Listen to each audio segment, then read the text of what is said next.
If your life were a book and you were the author, how would you want your story to go? That's the question that changed my life forever. Growing up in the hot Las Vegas desert, all I wanted was to be free. I would daydream about traveling the world, living in a place where it snowed, and I would picture all of the stories that I would go on to tell. At the age of 19, the day after I graduated high school, I moved to a place where it snowed, and I became a massage therapist. With this job, all I needed were my hands and my massage table by my side, and I could go anywhere. For the first time in my life, I felt free, independent, and completely in control of my life. That is, until my life took a detour. I went home from work early one day with what I thought was the flu, and less than 24 hours later, I was in the hospital on life support with less than a 2% chance of living.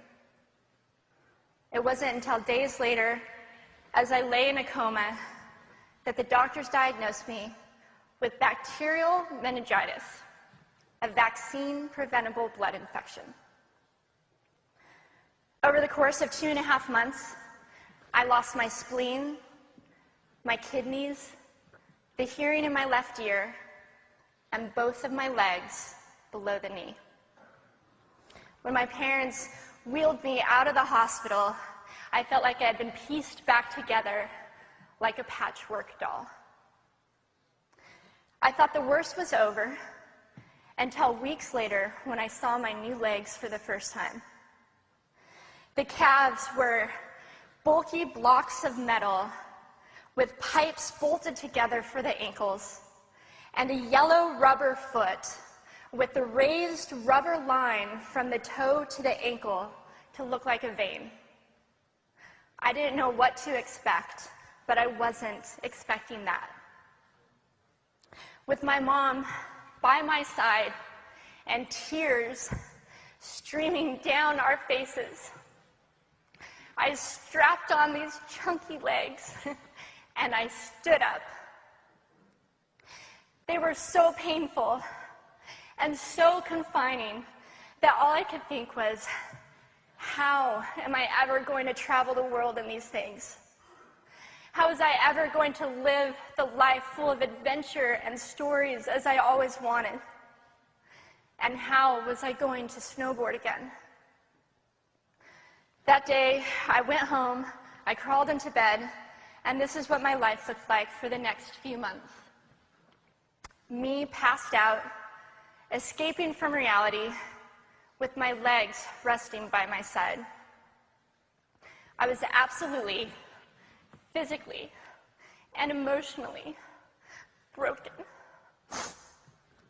But I knew that in order to move forward, I had to let go of the old Amy and learn to embrace the new Amy. And that is when it dawned on me that I didn't have to be 5'5" anymore. I could be as tall as I wanted.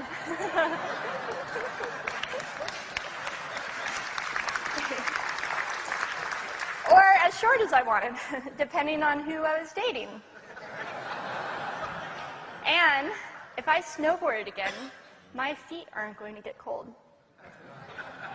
And best of all, I thought, I can make my feet the size of all the shoes that are on the sales rack. And I did. So there were benefits here. It was this moment that I asked myself that life-defining question. If my life were a book and I were the author, how would I want this story to go? And I began to daydream. I daydreamed like I did as a little girl. And I imagined myself walking gracefully, helping other people through my journey, and snowboarding again. And I didn't just see myself carving down a mountain of powder, I could actually feel it.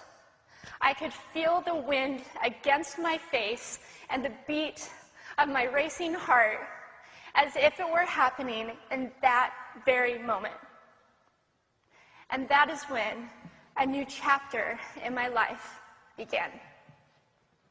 4 months later, I was back up on a snowboard, although things didn't go quite as expected. My knees and my ankles wouldn't bend, and at one point, I traumatized all the skiers on the chairlift when I fell, and my legs, still attached to my snowboard, went flying down the mountain. And I was on top of the mountain still. I was so shocked. I was just as shocked as everybody else, and I was so discouraged, but I knew that if I could find the right pair of feet, that I would be able to do this again.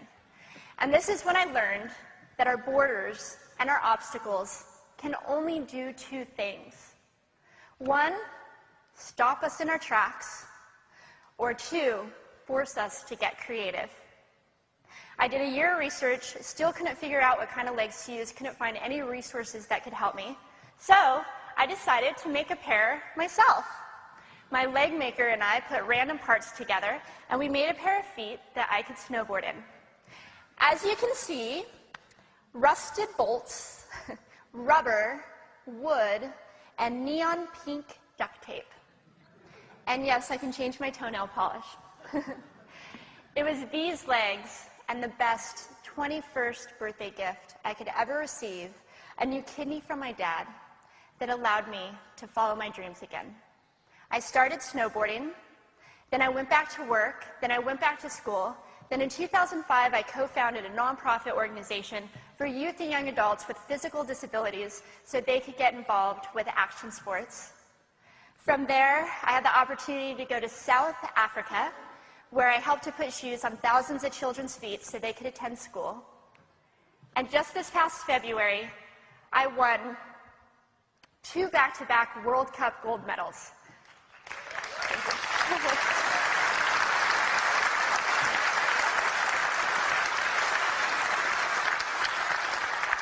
Which made me the highest-ranked adaptive female snowboarder in the world. 11 years ago, when I lost my legs, I had no idea what to expect. But if you asked me today if I would ever want to change my situation, I would have to say no. Because my legs haven't disabled me. If anything, they've enabled me. They've forced me to rely on my imagination and to believe in the possibilities. And that's why I believe that our imaginations can be used as tools for breaking through borders. Because in our minds, we can do anything, and we can be anything. It's believing in those dreams and facing our fears head on that allows us to live our lives beyond our limits.